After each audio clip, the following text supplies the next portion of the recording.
É como um câncer na medula da nossa nação.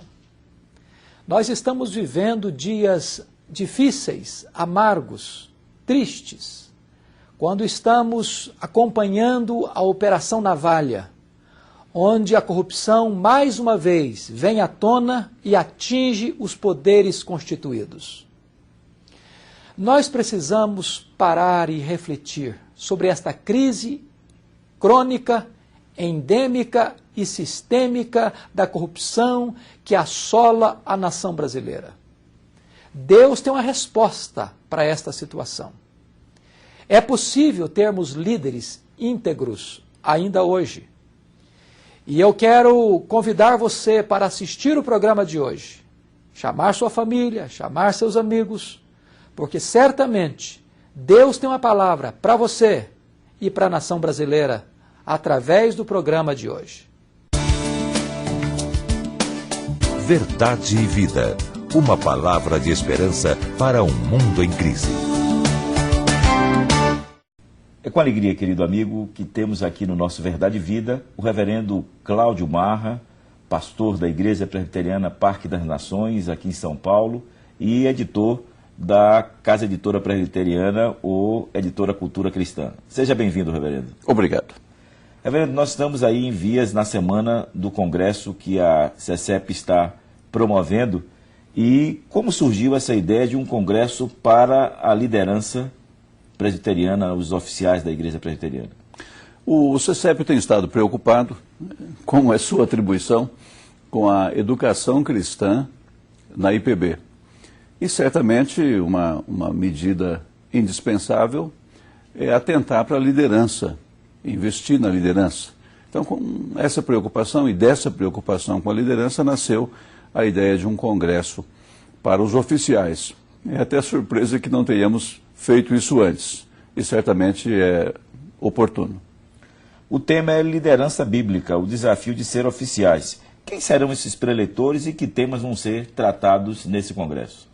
Liderança bíblica é característica reformada a gente voltar à Bíblia, foi assim que a reforma fez, voltar à Bíblia para obter respostas, para consertar o que porventura precise de conserto no nosso percurso, na nossa experiência como Igreja de Jesus. Por isso, então, essa ênfase na expressão liderança bíblica. E para isso nós convidamos um preletor, John Sittemann, autor de um livro que a Editora Cultura Cristã já publicou há pouco tempo, chamado Coração de Pastor. A preocupação do John Sittemann é que a liderança presbiteriana esteja pastoreando o rebanho. Há muita coisa que deve chamar a nossa atenção, sem dúvida, mas o pastoreio do rebanho é essencial. Tendo publicado o livro e vendo que se trata de um excelente material, e agora com a preocupação do evento, o CECEP então decidiu convidá-lo para ser o preletor principal.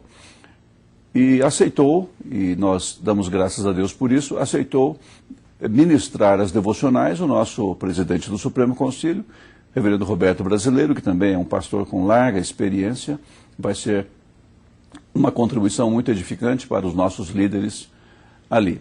E temos vários outros que vão contribuir ministrando seminários, sempre temas importantes para a vida da igreja, em particular para o exercício do diaconato, do presbiterato e do pastoreio do rebanho.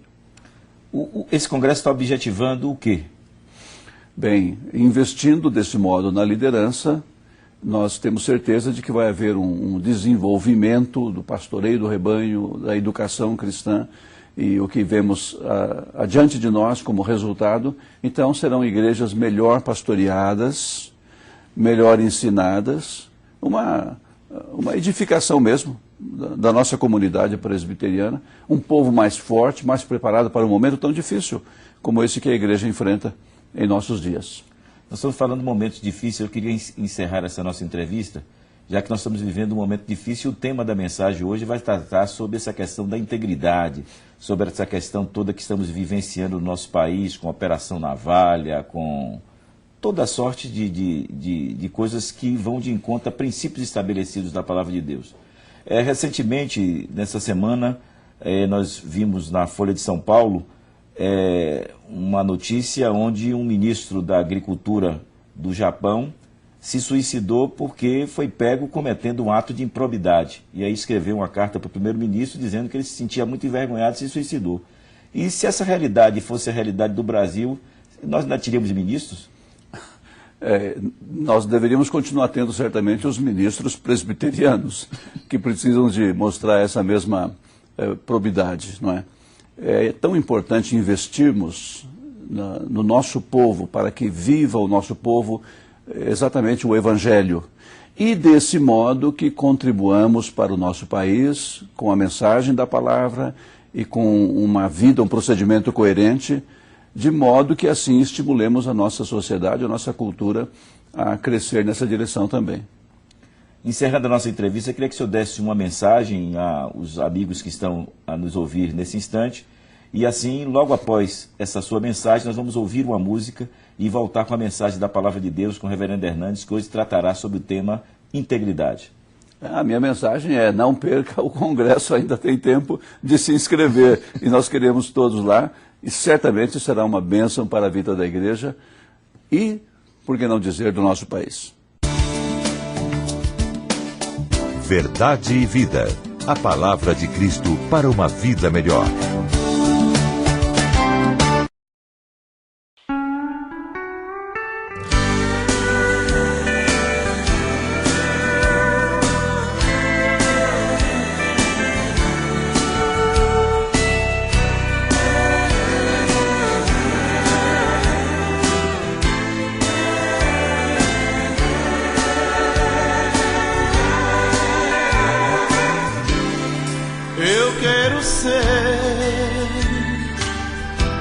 Senhor amado, como um vaso nas mãos do oleiro, quebra minha vida e faz-a de novo. Eu quero ser.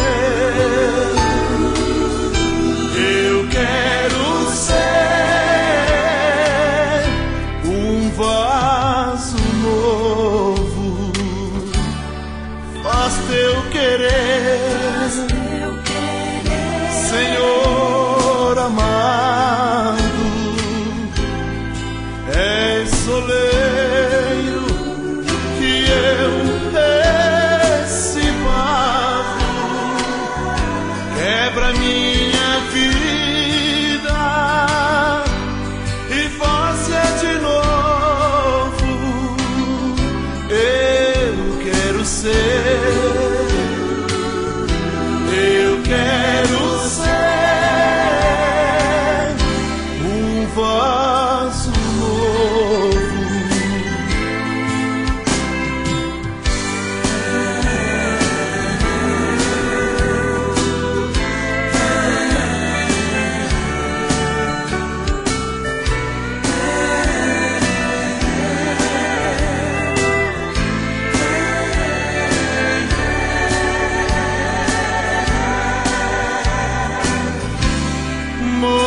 Modela-me, transforma o meu ser, faz de mim um vaso escolhido para levar o amor aos perdidos. Eu quero ser. Eu quero ser um vaso novo.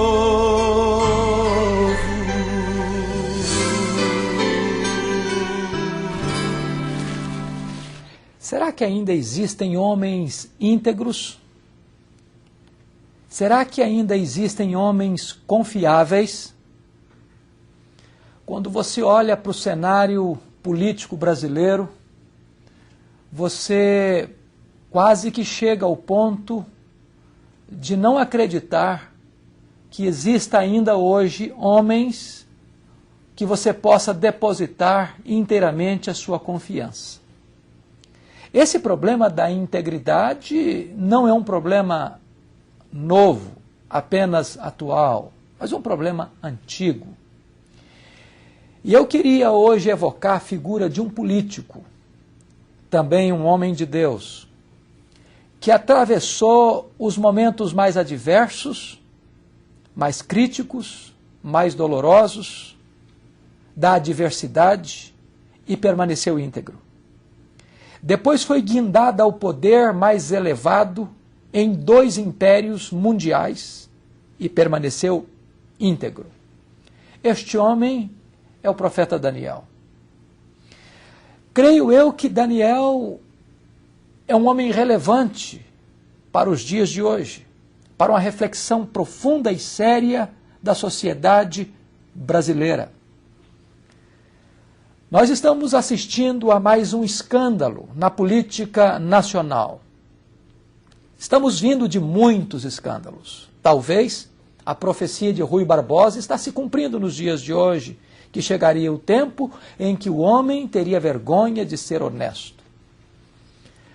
A cada pleito que nós temos em nosso país, recebemos novas promessas, renovamos as nossas esperanças, e parece-nos que então o país entrará no trilho da probidade, da honestidade, do trabalho honrado e sério, mas logo que iniciamos um novo governo, uma nova administração, vem as frustrações, vem a desilusão, vem o desencanto. Convivemos no nosso país com os anões do orçamento, com o mensalão, com os sanguessugas e agora com este novo movimento que é a Operação Navalha.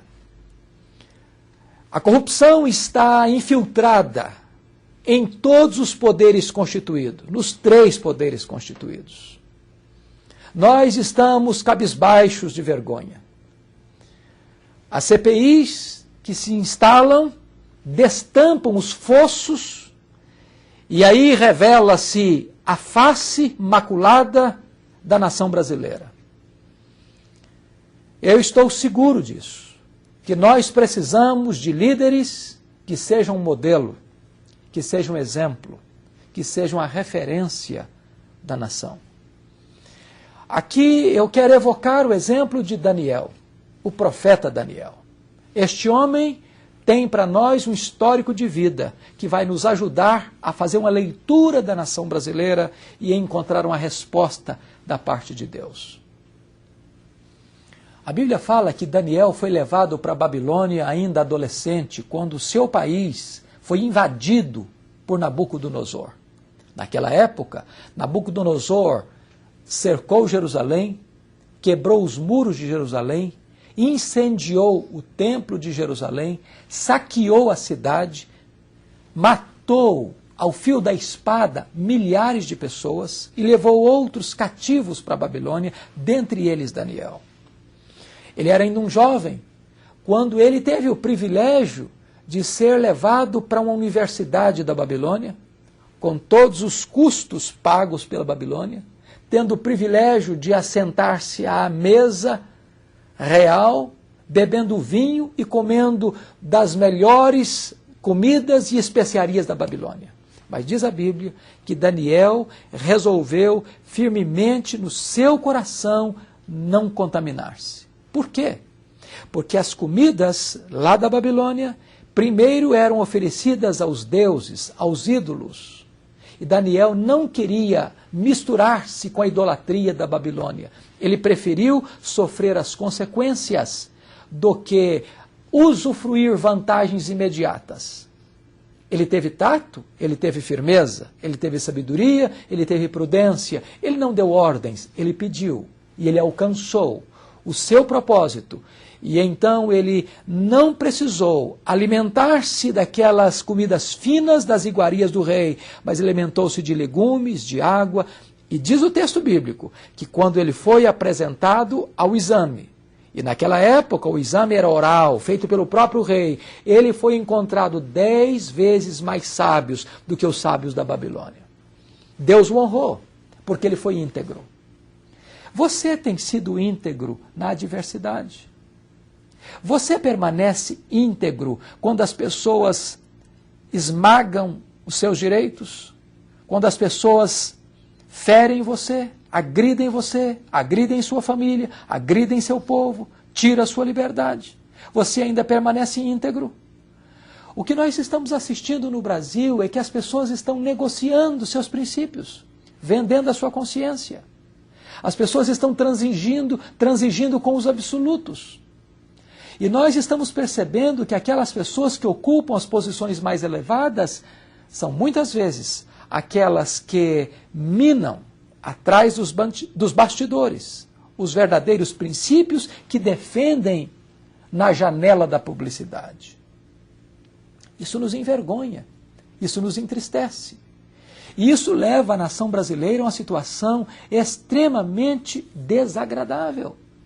Porque, na verdade, quando uma pessoa é eleita ou guindada a uma posição de poder, o povo espera deste líder, seja no legislativo, seja no executivo, seja no judiciário, uma posição honrada, ilibada, uma posição irrepreensível, uma posição em que este líder esteja, na verdade, como um modelo para os demais cidadãos, para os cidadãos simples da nação. O que nós estamos assistindo é o enriquecimento ilícito. O que nós estamos assistindo é que essas pessoas que fazem as leis, que executam as leis ou que julgam as leis, muitas vezes usam a lei para seus benefícios próprios, usam o poder para se locupletarem, para se enriquecerem. E muitas vezes o próprio braço da lei que atinge o fraco, que põe na cadeia aquele que não tem vez e nem voz, este mesmo braço da lei não consegue alcançar estas pessoas que estão com o poder na mão, com o dinheiro na mão, tantas vezes usufruindo as benesses, surrupiando o erário público e roubando a própria nação em benefício próprio. Estas coisas precisam ser denunciadas, porque Deus é o Deus de justiça. Deus não comunga com a injustiça. Deus não tolera a violência. E quando líderes da nação roubam os cofres da nação, impedindo que escolas sejam construídas, que hospitais sejam construídos, que o pobre seja assistido, levando a riqueza que deveria assistir a nação, que deveria melhorar a qualidade de vida do povo, e este dinheiro cai no ralo da corrupção e vai abastecer contas gordas em paraísos fiscais. Isso não apenas fere o povo, isso fere o coração amoroso e justo de Deus. Os homens podem escapar dos tribunais da terra. Os homens podem corromper os tribunais da terra. Os homens podem se livrar do braço da lei aqui na terra, mas os homens não escaparão do justo juiz e do tribunal de Deus. Voltemos a Daniel. Diz a Bíblia que Daniel ocupou uma posição elevada de primeiro-ministro da Babilônia. Daniel foi maior do que a Babilônia. A Babilônia caiu, mas Daniel permaneceu de pé. Daniel continuou exercendo influência no império seguinte, no império Medo-Persa. Agora preste atenção nisso. Mudou o império. A Babilônia caiu, um outro império se levantou, mas a corrupção permaneceu. Quando Dario assumiu o governo do império Medo-Persa, ele constituiu 3 governadores e 120 prefeitos para trabalhar e evitar que a corrupção se infiltrasse no seu governo. O governo da Babilônia era um governo absolutista. Nabucodonosor era um rei absolutista. O governo Medo-Persa descentralizou o poder, mudou o regime de poder, mas a corrupção estava lá instalada da mesma maneira. É importante entender isso. Porque nós achamos que se nós mudarmos o governo, se nós mudarmos o partido político, se nós mudarmos o estilo de governar, ou se nós tivermos uma outra filosofia política, nós estaremos resolvendo de vez o problema da corrupção. Isso é um engano. Porque a corrupção não está apenas nas estruturas políticas, a corrupção está no coração do homem. O Senhor Jesus disse que é do coração do homem que procedem os maus desígnios, como o roubo, como a violência, como o crime, como os assassinatos.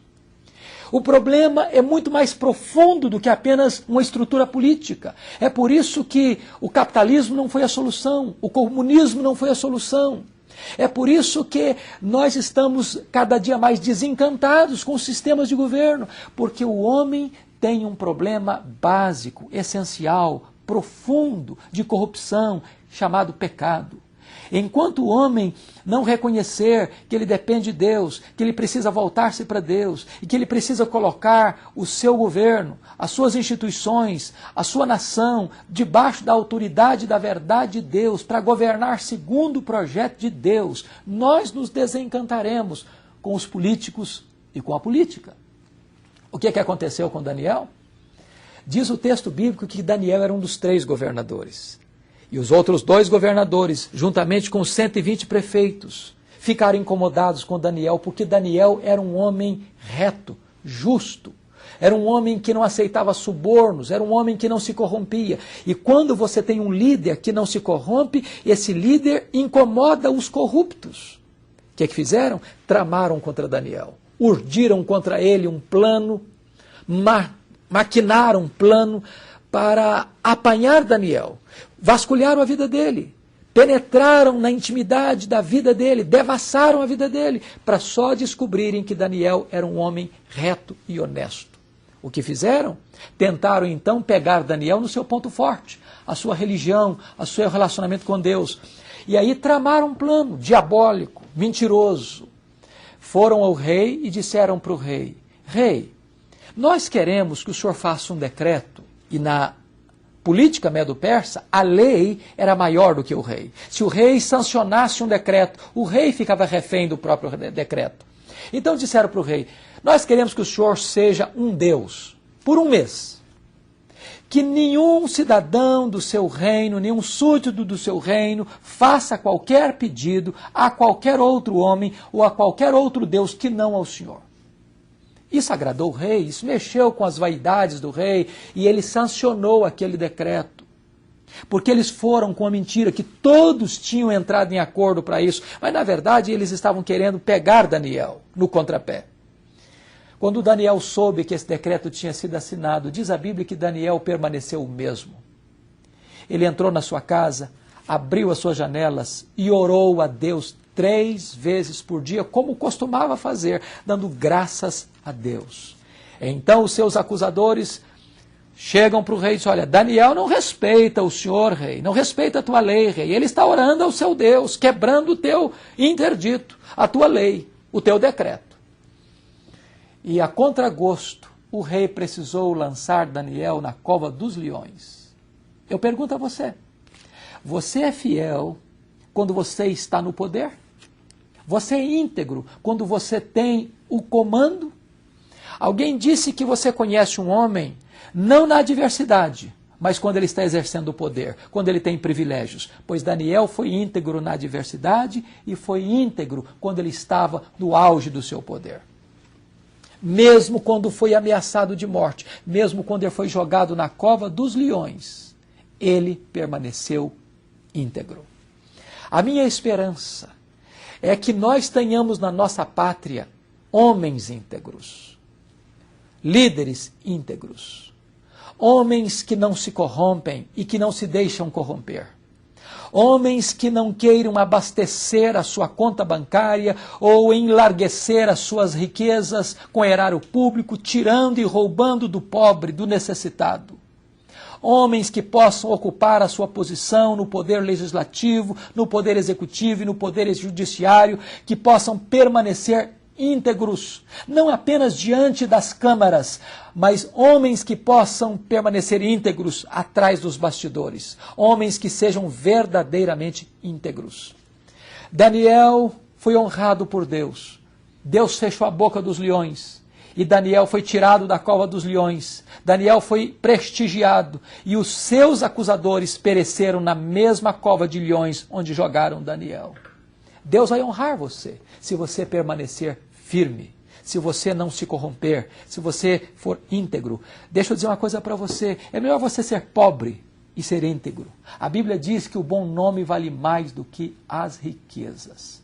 Esta é a grande necessidade do povo brasileiro, de nós cultivarmos a integridade na nossa vida, na nossa família, no nosso casamento, na criação dos nossos filhos, cultivarmos integridade na igreja, cultivarmos a integridade nos poderes constituídos. O Brasil precisa ser colocado no trilho da verdade e da integridade. E assim nós teremos uma nação grande, assim nós teremos uma nação honrada, assim nós teremos uma nação abençoada por Deus. O meu desejo com esta palavra é que você possa ser um instrumento de Deus para ser um homem íntegro, para ser uma mulher íntegra e para ser também alguém que vai levantar a voz profética e chamar as nossas autoridades para se arrependerem, para acertarem a sua vida com os homens e com Deus, para vivermos uma vida feliz e bem-aventurada nesta terra. Que Deus abençoe o Brasil. Verdade e Vida, mostrando o caminho do perdão e da vida eterna. Eu sou o caminho, e a verdade e a vida. Ninguém vem ao Pai senão por mim.